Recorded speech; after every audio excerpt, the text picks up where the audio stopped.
Oh, les enfants. Je vous vois tous à vouloir profiter de la vie, c'est normal. Mais il y aura toujours ces gens Toujours à vous culpabiliser. qui sont toujours là à vous pointer du doigt, à dire c'est pas bien ce que tu fais, il faut faire ci, il faut pas faire comme ça. Mais nous on veut kiffer. Comment dormir, comment travailler, comment vous amuser, quoi faire, quoi manger, à aider, à soutenir, à faire des morales, à sensibiliser. Oh, je suis bien content que cela ne vienne pas chez moi. Chaque débat avec eux est insupportable. Ils sont toujours là à chercher la vérité au lieu de chercher à avoir raison.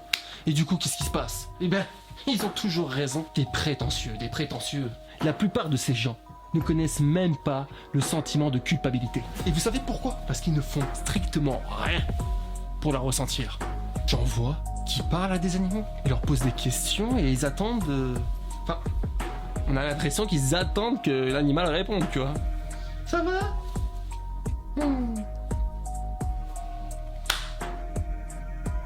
Il y en a qui disent même qu'il faudrait pas les manger. L'animal aurait soi-disant une conscience. Ça serait très mauvais pour la santé. Des bananes, ça vaut 3 steaks. Franchement, est-ce que tu m'as pris pour un singe? Il y a des gens qui disent qu'il faut pas couper les arbres. C'est très très mauvais. Que les arbres vivent. Ok? Genre tu le coupes, il a mal. Qu'est-ce que tu veux faire contre ça? Où va le monde? À croire que vous faites tout de travers en fait. Où est le plaisir? Ils ont oublié le plaisir. Si, excusez-moi. Le plaisir pour eux, c'est de parler à un animal qui ne répondra jamais à tes questions. Après, vous êtes tous là à parler à papa alors qu'il vous répond jamais. Le plan que je vous propose, c'est de rendre ces personnes chiantes, inutiles, en faisant les choses avant qu'ils vous demandent de les faire, en respectant 2 règles. Attention, toujours avec style. Elles sont peut-être un petit peu compliquées. Je ne vais pas vous demander de réfléchir ou d'être empathique ou quelque chose d'assez complexe. Je ne suis pas un sadique. Enregistre bien, restez propre et aucune méchanceté. Je te l'accorde, elles sont plutôt compliquées à assimiler. Je dis pas d'être gentil, je dis aucune méchanceté envers les autres. Envers un animal, envers un arbre. Et si par hasard tu as quelque chose à jeter, tu jetteras ça dans une poubelle à chaque fois. Et si par hasard il n'y a pas de poubelle, eh ben vise ta foutue poche. Et je sais, je semble dingue de vous demander tout ça. Mais c'est parce que je suis complètement fou. Mais dis-toi bien que j'aurais pu te demander d'être empathique, d'être gentil, d'être serviable, d'être génial dans le sens bon, tu comprends? Là je vous demande juste 2 règles, les plus simples possibles. Attention, ne vous dites surtout pas qu'il va falloir faire les choses de manière correcte parce qu'il faut les faire de manière correcte. Non, dites-vous que vous faites les choses correctement parce que tout simplement vous êtes une personne géniale. Tout est naturel chez vous. Le tout avec classe, en vous amusant, sans cette apparence qu'ils ont à être chiant. L'apparence, les enfants, c'est ça le plus important.